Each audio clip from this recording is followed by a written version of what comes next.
Mesdames et messieurs, bonjour et bienvenue dans ce nouveau numéro de votre magazine Top 243 News consacré pour vous informer au quotidien. Nous sommes pour ce mardi 10 novembre 2020 à Kinshasa. Nous sommes plus précisément à l'Assemblée nationale à travers la Commission d'infrastructures, travaux publics et aménagement du territoire. Ils se sont réunis aujourd'hui pour écouter le ministre d'État en charge d'énergie, Eustache. Ça s'est passé comment? Ils ont pris plus de 3 heures du temps d'écoute, ces derniers sur la gestion de l'énergie en République démocratique du Congo. Le président de cette commission d'infrastructures, travaux publics et aménagement du territoire, Christian Mwando, nous a livré le contenu de leur échange. Suivez sa réaction au micro de votre magazine Top 243 News. Je demande 3 heures d'audition du ministre parce que vous connaissez que le secteur de l'eau et de l'électricité est un secteur qui pose actuellement beaucoup de problèmes.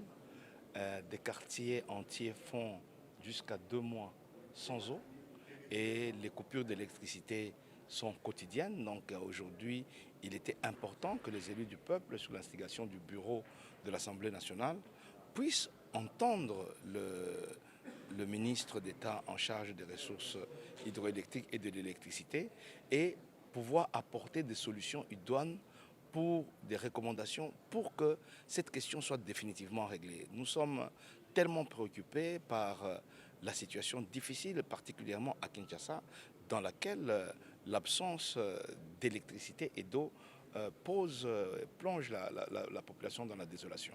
Nous avons donné quelques jours parce que nous avons atteint plus ou moins 80 préoccupations des députés nationaux. Nous avons donné jusqu'à lundi au ministre des Ressources hydrauliques et électricité pour venir répondre. C'est au bout de ces réponses que nous allons faire notre rapport à la plénière de manière à ce que nous nous engagions tous pour que la situation s'améliore au niveau de Kinshasa et de notre pays en général. Vous savez qu'il y a beaucoup de préoccupations qui sont soulevées par la population, notamment concernant les surfacturations dans les communications. Également en ce qui concerne la nouvelle taxe qui a été instaurée sur les téléphones et l'évolution du numérique, le fait que la poste ne marche plus, la location des bâtiments de la poste et autant de préoccupations que les députés ont et qui concernent le bien-être de la population auxquelles les députés voulaient que le ministre puisse venir répondre. Donc, le ministre, conformément aux usages, on lui a donné 48 heures. Il reviendra le mercredi avec les réponses aux préoccupations des députés. En ce moment-là, on pourra vous donner peut-être un peu plus d'informations. Qu'est-ce qui se passe au sein du Front commun pour le Congo? Est-ce que les députés issus du Front commun pour le Congo, membres de la majorité parlementaire au niveau de l'Assemblée nationale, on ne sait pas. Le président des groupes parlementaires, PPRD, Didi Manara, nous donne son impression en rapport avec les corrupteurs et les corrompus. Suivez dans ces reportages. Nous, comme honorables députés, nous sommes désabusés par un mal qui s'est installé dans notre chambre. Ici, je voudrais dénoncer la corruption. La semaine passée, beaucoup de nos collègues ont été victimes parce qu'ils ont été appelés. Et certains inciviques proposaient aux honorables députés un montant, parce qu'il faut aller tout droit au but, de 7 000 $ américains en échange d'une signature pour la destitution du bureau de notre Chambre. J'ai toujours milité pour la stabilité de nos institutions, mais spécialement de l'institution Parlement et puis notre Chambre comme l'Assemblée nationale. Nous ne voulons pas de telles pratiques. Vous savez, lorsque un courant politique prône l'état de droit, mais l'état de droit passe par quoi? Il y a des qualités à pouvoir dévêtir cet état de droit. C'est notamment la lutte contre la corruption, la lutte contre le coulage des recettes, ainsi de suite. Faites un petit calcul. Nous sommes à 500 députés.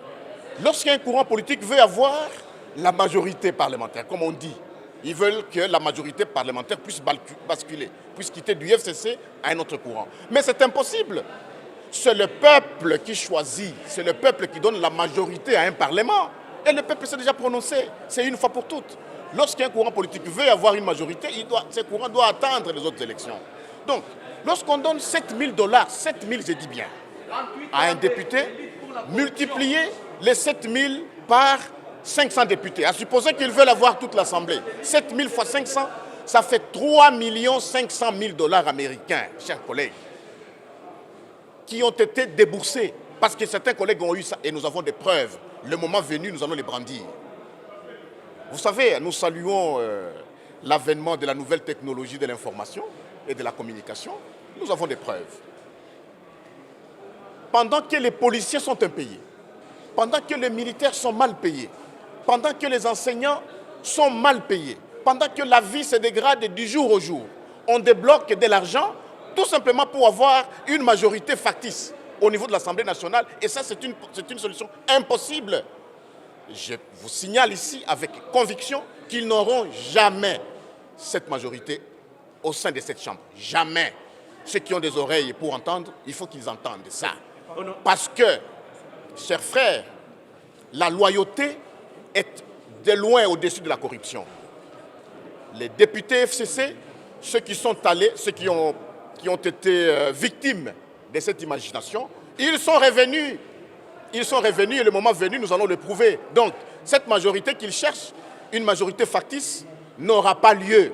Donc, ils ont dépensé et l'argent et leur temps inutilement. Et le peuple congolais en souffre. Savez-vous que la Régie des eaux a dit que la semaine prochaine, peut-être qu'elle ne pourra pas fournir l'eau dans la ville de Kinshasa parce qu'il y a une dette de 5 millions de $ que l'État congolais doit à cette société.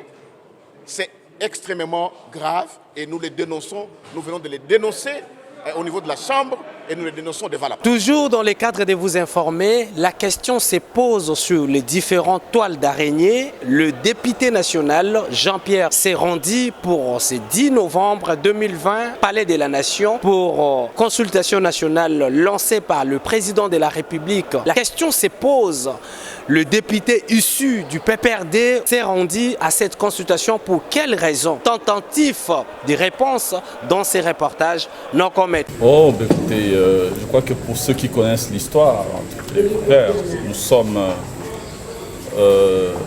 les enfants des anciens présidents nationaux de l'UDPS. Vous savez que la carte de membre de l'UDPS à l'époque était signée par 4 présidents.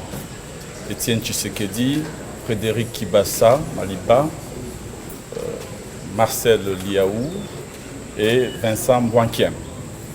Et aujourd'hui, c'est Augustin Kibassa Maliba, Jean-Pierre Liaou Ebois et David Mbouankiem qui sont venus à la rencontre de leur frère, Félix-Antoine Tshisekedi.